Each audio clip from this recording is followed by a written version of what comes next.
Hello and welcome back to Immediate Immersion Live. How's everybody doing? And for those of you in the United States, how was your Thanksgiving? I hope it was wonderful. I had a great restful week and now I'm back in the grind. We've got a couple more weeks before winter break. So I hope everybody's doing well. Let's get some housekeeping out of the way. Today we're going to be talking about standards-based grading. We're going to talk about how we're aligning our grading to the standards and make sure that what we're actually measuring is what we want to actually measure to gauge the proficiency level of our students. So that's what our topic is going to be today. But let me go ahead and just give you a couple of housekeeping things before I forget. One, our Comprehended Conference 2025 is going to be starting in February. That's right around the corner. So if that's something you're interested in, you want to go ahead and register. Here is the link, comprehended.co. I'll put it on your screen right here. You can go to comprehended.co and register and read more about it. We're going to be announcing later this week all of the sessions that have been approved for this coming year. So if that's something you're interested in, please go ahead and check that out. Also, starting in January, our annual Assessment Academy course will open up, and you can register for it at mm.us/academy. So if that's something you're interested in, we're talking about all about grading and assessment in there. You get 10 pre-recorded classes that you can watch once we open up. I believe we're opening up. Let me look at my calendar really quick. I believe it is January 11th, but I'm going to double check. Yes, January 11th is when the classes will open up. You can register now and take advantage of that. We have 10 pre-recorded sessions, and then we have 2 live sessions. One is a Q&A, and the other is a grade with me. So we're going to get some samples of grading, and we're going to grade some things together so that you can see how using the rubrics works. I call it calibrating the rubric. So if that's something you're interested in. And just so you know, if you use coupon code HOLIDAY, either on the Comprehended Conference, our Assessment Academy, or any other product on Immediate Immersion. So use the coupon code HOLIDAY. You can get 50% off on anything that we are currently selling. So any of our webinars, any of our courses like the Assessment Academy course, any of our comprehended passes, all of those, our one-verb stories, or our imaginary pet book. Let me put those links up here too. Again, the coupon code is HOLIDAY. For our one-verb stories, you can check it out here. .us/one-verb stories. And for those who don't know, these are a variety of stories that you tell in the classroom and readings associated with them that focus on one major verb at a time. So we're using the Suite 16 and we're focusing on that. And that gives you stories in French, German, Spanish, and English. And then we also have our imaginary pet book. And that is, kind of like a baby book that you get for humans, except it's for an imaginary pet that kids will create. So that's another thing that has been flying off the shelves. So if that's either of those things you're interested in, please go ahead and check them out. And any of our other stuff that we have for sale can be gotten at mm.us/shop. And I'll put that one up there. Everything's 50% off through this Sunday. So once Sunday ends, it will no longer be available, and that is Sunday Pacific time. So at 11:59 p.m. Pacific time this Sunday, it will end, and you'll no longer have access. So that is Sunday the 8th of December. So with all of that, let's go ahead and get started. For those who don't know, I forgot to introduce myself. My name is Scott, and this is Immediate Immersion Live, where we're all about language proficiency, teaching with comprehensible input in the modern language classroom. I'll be right back.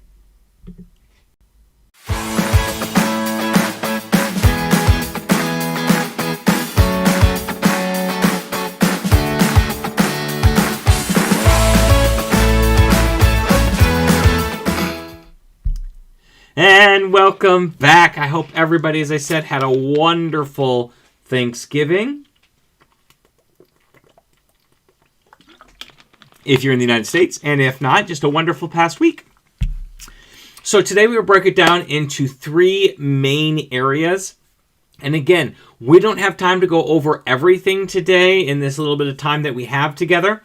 But if you want more information, that's what our Assessment Academy is all about. It goes into deep about creating standards-based assessments, setting up your standard-based grade book, aligning everything together. All of that is held in much more detail in our Assessment Academy. But let's go ahead and get started for today.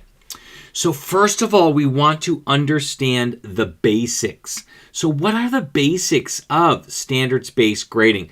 And I actually like to call mine proficiency-based grading because I'm really gauging on where my students' proficiency level is.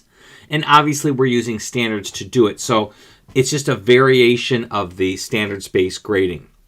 And the first step to do this is first to identify the standards. So identify the key things that you want your students to know and be able to do. So for me, I look at these, this is why I don't really call it standards-based, because I want to focus on the standards, but I need to know them in a proficiency type level. And the way that they're grouped, at least for the American standards, the actual ones, they group listening and reading together and writing and speaking together. And I need them separated so that I can actually coach them on their strengths and weaknesses to get them to perform at their peak.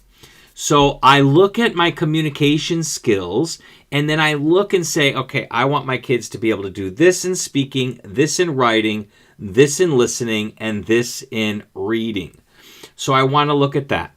There are other standards that are inactful standards that really can't be easily measured in the classroom, and they don't lead towards proficiency, so I don't actually measure them objectively or with a rubric in any way or put them in the grade book.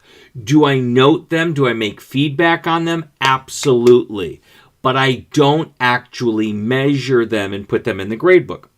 And then what about the culture standards? Well, I embed culture into the things that we're doing. So it may be a listening comprehension on culture or a reading comprehension on culture. Or I may ask them to write something about what they know about culture or write or to tell me some things that they know in the target language about the culture. So I embed culture right in.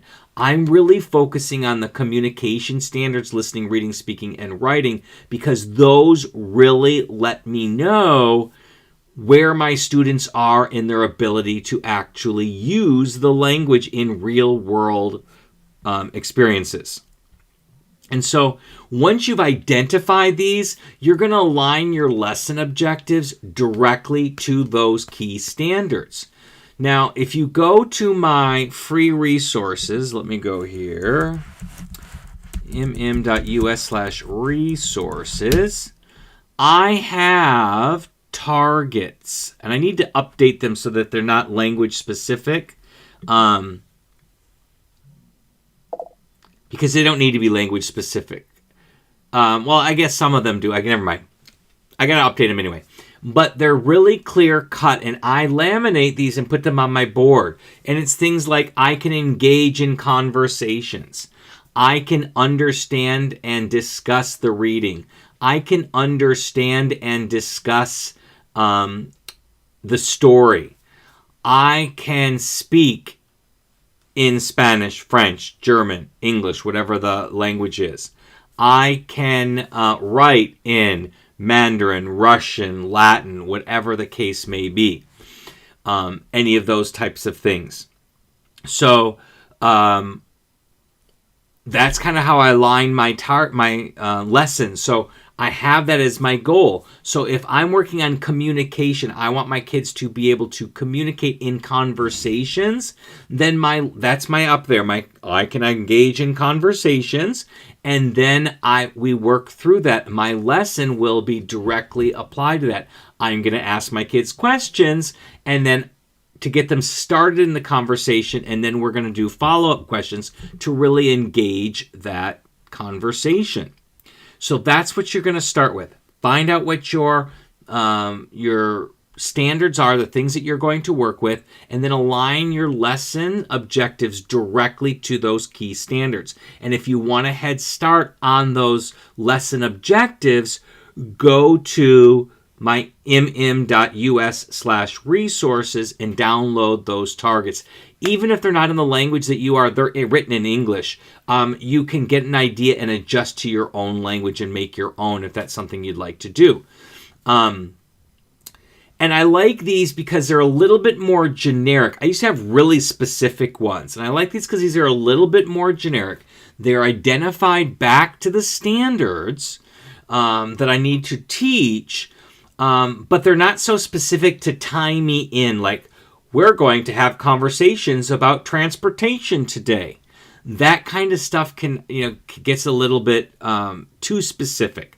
And so this way I can just slap up what we're doing, and it's a really easy way for me and the kids to stay focused on what we're supposed to be doing.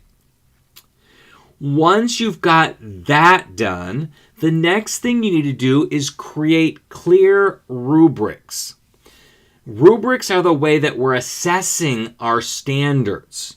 And so I look at the ACTFL, or if you're using the European framework, whatever framework you use in your area, they could be state standards, district standards, whatever you use, look at the criteria for each of the proficiency levels, and you want to develop rubrics that clearly define what the proficiency looks like for each standard for that level.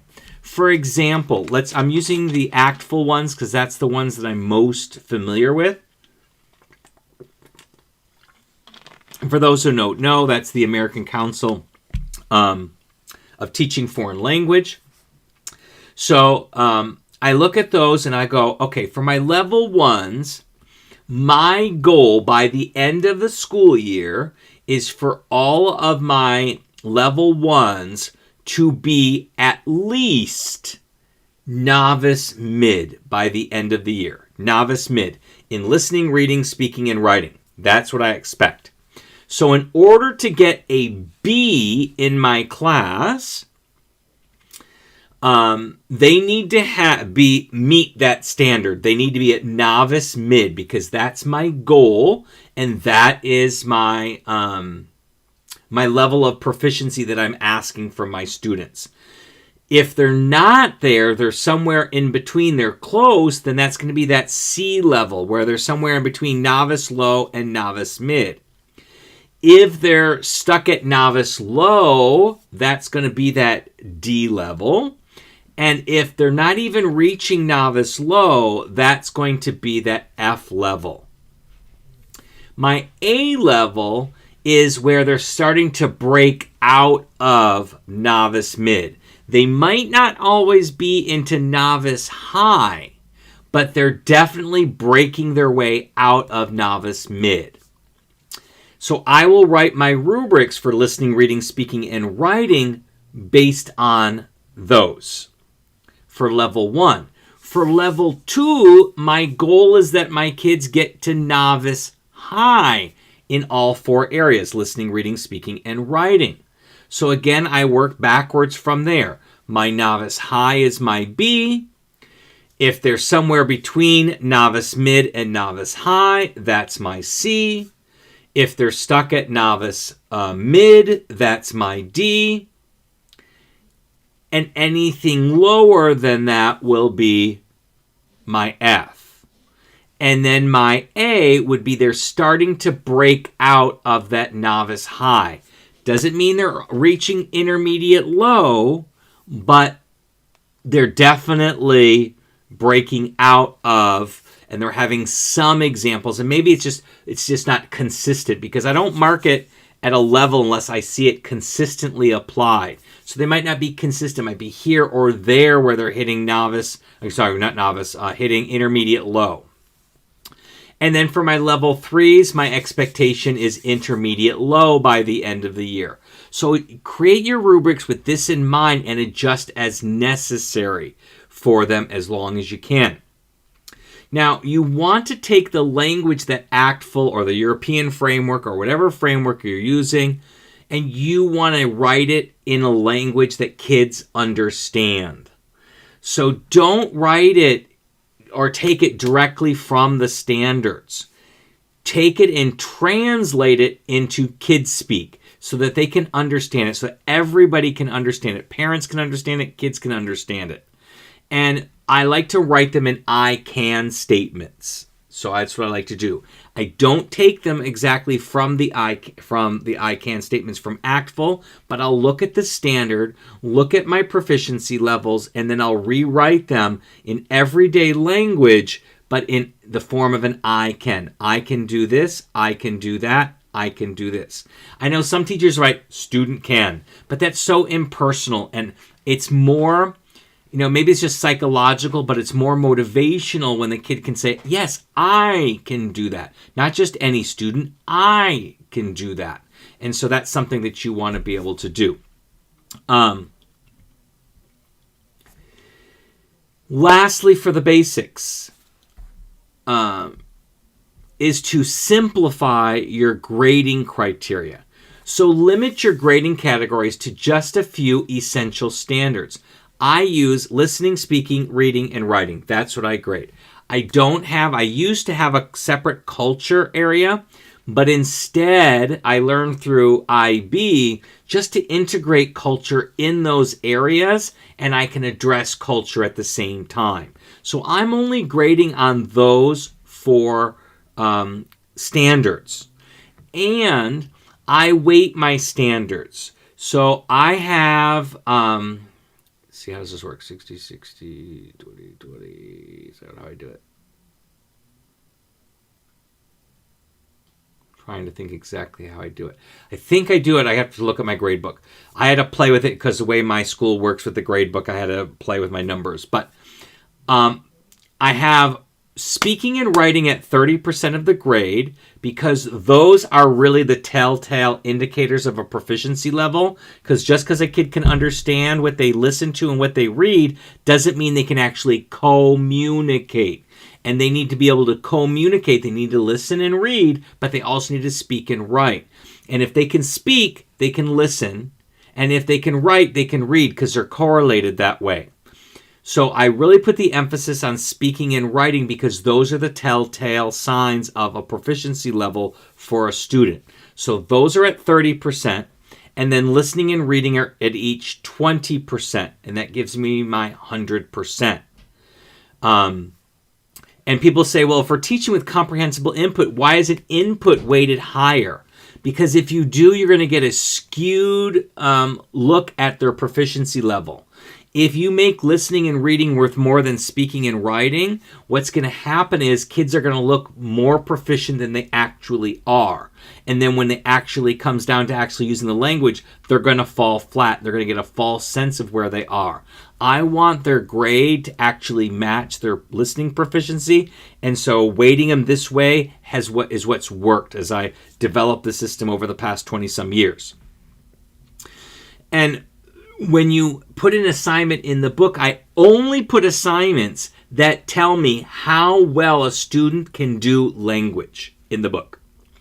I may track other things, I may give feedback on other things, but if it doesn't tell me how well they can listen, speak, read, or write, it does not go in the academic part of the grade book. So if we're doing a cultural assignment, let's say, and they're making, for Dia de los Muertos, they're making altars and they get a grade for that. That does not tell me how well that they can actually do Spanish. So it's not going in the academic area of the grade book, because that is only reserved for things that tell me how well a student can actually do the language. So I will gear what I'm doing. If it's a homework assignment, was it a listening homework, a reading homework, a writing homework, or a speaking homework? And then I'll put it in that category. And then I'm grading them based on the rubric on whether or not they hit that proficiency level for that particular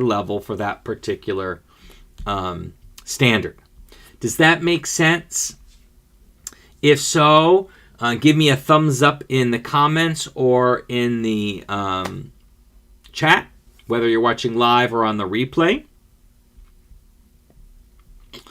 Next, let's go ahead and talk about streamlining. So you want to streamline your assessments for your proficiency-based grading. And one of the things you want to start with is really knowing what formative and summative is. And formative, kind of the old-fashioned term was for a quiz, but it's a little bit more than that.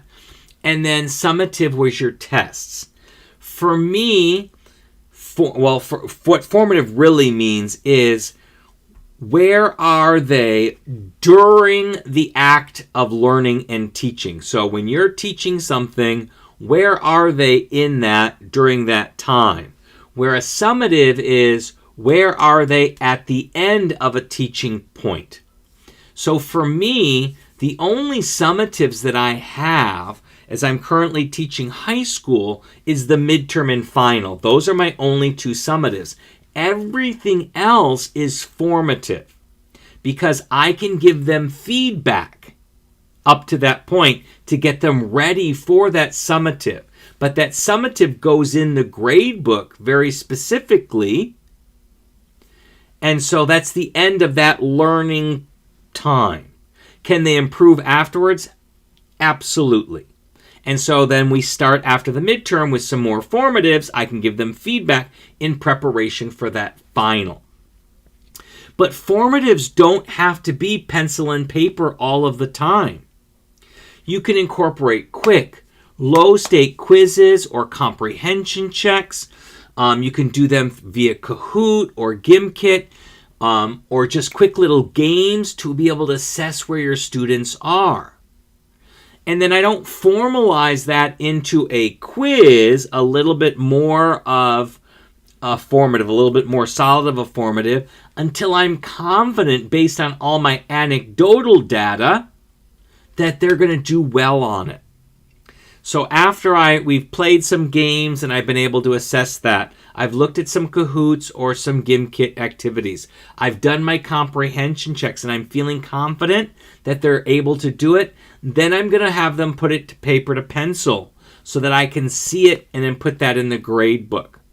And if it didn't work out, then I'm going to throw it out and I'm going to start over again.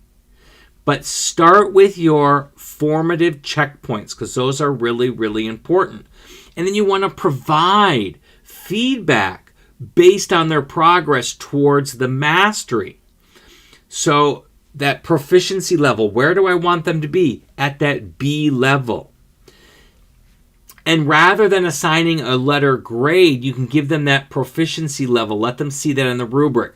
Obviously, for most of us, we're going to have to translate it into a letter grade to put it in the grade book.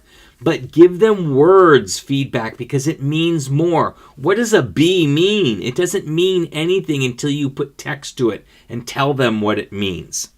So that's one thing you want to do. Another thing is to implement exit tickets. These are great formative assessments. I use them all of the time. At the end of a lesson, ask students to demonstrate understanding of the day's objective in a short, written, or verbal form. You can use Google Forms to do this. I used to use not a Flipgrid to do this, but Flipgrid went out of business. They closed it down. But what I use now is formative.com, and I'll have them often do a video response to a question so I can hear them speak the language. And you can use these exit tickets to gauge mastery of that particular standard, but not their overall performance. So you can just kind of see how they're going with that, give them feedback before they get something more formalized in there. And then you want to end up creating standards-based, specific summative assessments. So you're going to design tests or projects that directly assess individual language standards, like speaking or writing or listening or reading. And you don't want to mix them into one assessment, because if you do, it's like, I always say, it's like a ball of clay. So you know Play-Doh, when kids get Play-Doh, they come in blue and red and yellow. But after the kids get done playing with it, it's like this grayish ball because they mixed all these colors together and it's now all mixed together. And you no longer can tell how much blue and how much yellow and how much red went into the mix. Well, it's the same thing if you're grading it all in one big test. So even though you're giving a final exam, you have separate sections. You have a speaking, a reading, a listening, and a writing. I grade those separately so that I have a separate grade for each one, so I know where the kid stands on each of the standards. And I know I'm going to end up having to give the overall grade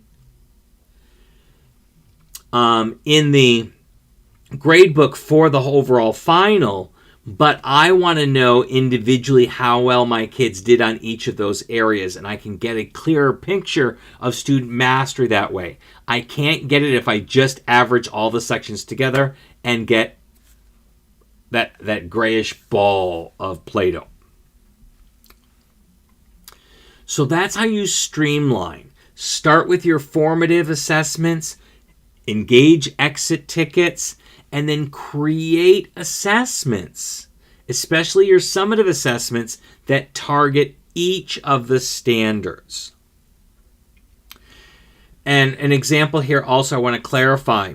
I know some people like to divide their things into interpersonal, presentational, and interpretive skills. I don't set my grade book up that way because, again, I can't help them. If it's interpersonal skills, what area are they weak in? Is it the listening part, or is it the speaking part? Or is it the reading part or the written part? Or for presentational, are they stronger in speaking or writing? I need to divide those out. But within my categories of speaking, reading, writing, and speaking, listening, I have examples of presentational. So in my,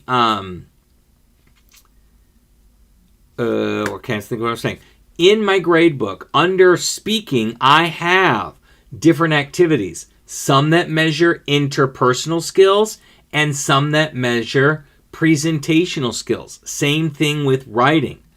With listening and reading, it's all going to be interpretive type skills. But I put those in there. Make sure you cover all of those skill areas within the individual standards. Now, lastly, let's talk about simplifying the feedback and grading. Because grading should not be a huge part of what you do as a teacher. What you should be focusing on is creating engaging lessons that provide comprehensible input for your students so that they can acquire language. I don't want to spend hours on grading, and I don't spend hours on grading. And how do we do that? We do that by simplifying the feedback. So you want to provide standard specific feedback for your students on what they're doing. And that means by focusing your feedback on how well students are progressing towards mastering each of the specific standards. And you want to be specific here. You want to avoid general comments.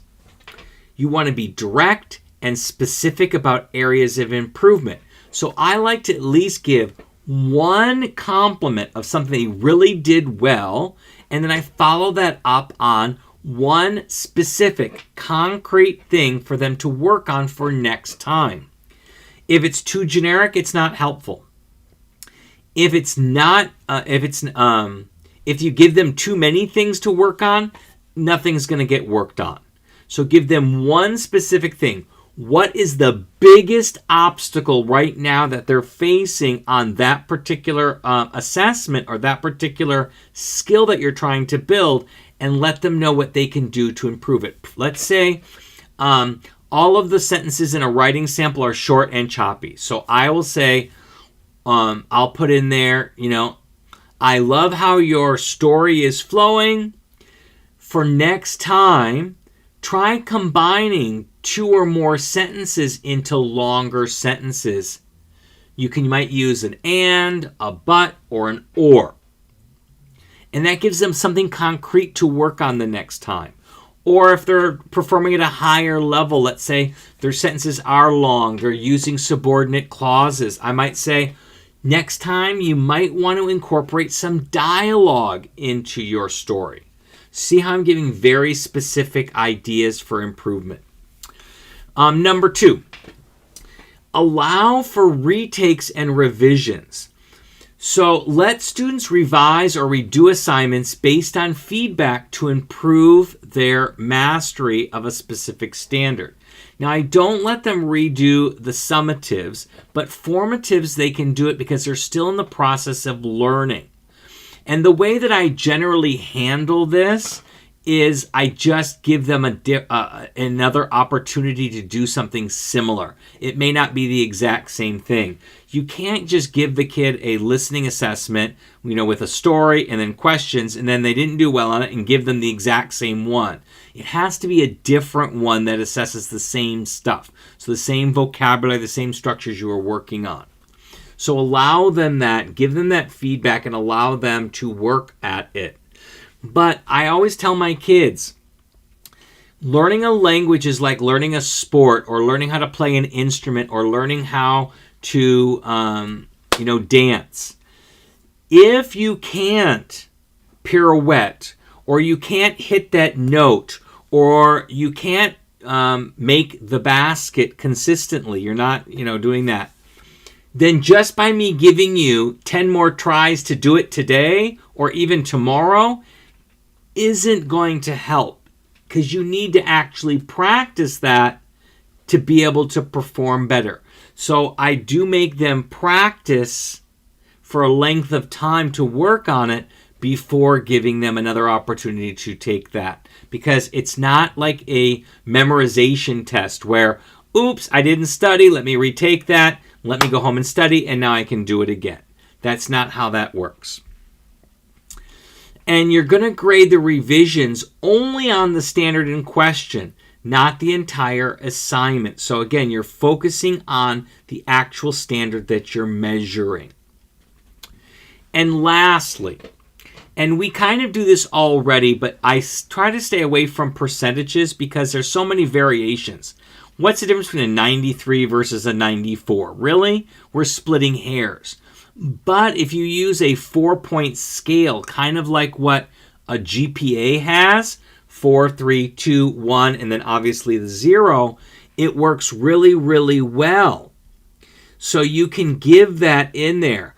A 0 would be no evidence.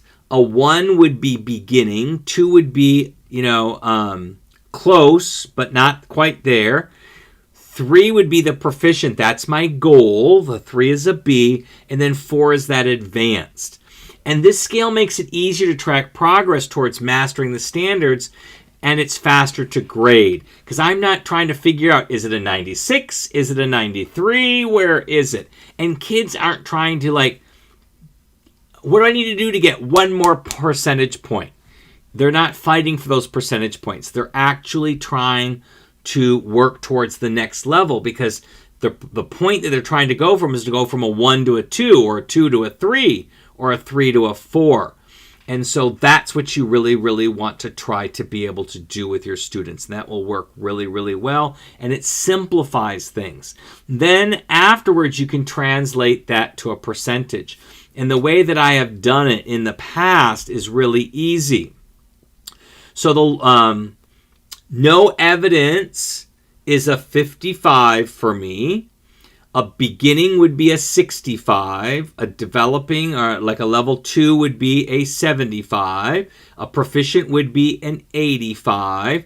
An advanced would be a 95, unless it's an objective assessment where there is a correct right and a correct wrong. In that case, if they got 100% on that, then they could get 100%. But that's the only time. There's no 100% on writing or speaking because those are all subjective and you can't get 100%. I don't work off points, I work off a rubric. So the best they can get is a 95 in those particular things. So again, this makes everything easier and simpler to work with if you can get it done like this. So those are some basics about standards-based grading. If you want to learn more, I highly encourage you to go to and join our Assessment Academy. And again, the link is mm.us/academy. And for the rest of this week, you can go ahead and get 50% off any registration, including the Assessment Academy, using coupon code HOLIDAY at checkout. Now, please, I always forget to do this, but please, oh please, like and subscribe. Share this with fellow teachers who think might be able to benefit from this. It helps get the word out. It helps the channel out. It helps me to continue to give you helpful videos along the way. If you have any questions, please feel free to put them in the comments or in the chat. I'll be sure to answer them. And until next week, same time, same channel, 5 p.m. Pacific, 8 p.m. Eastern, next Tuesday. I'll see you then. Have a great one, everybody.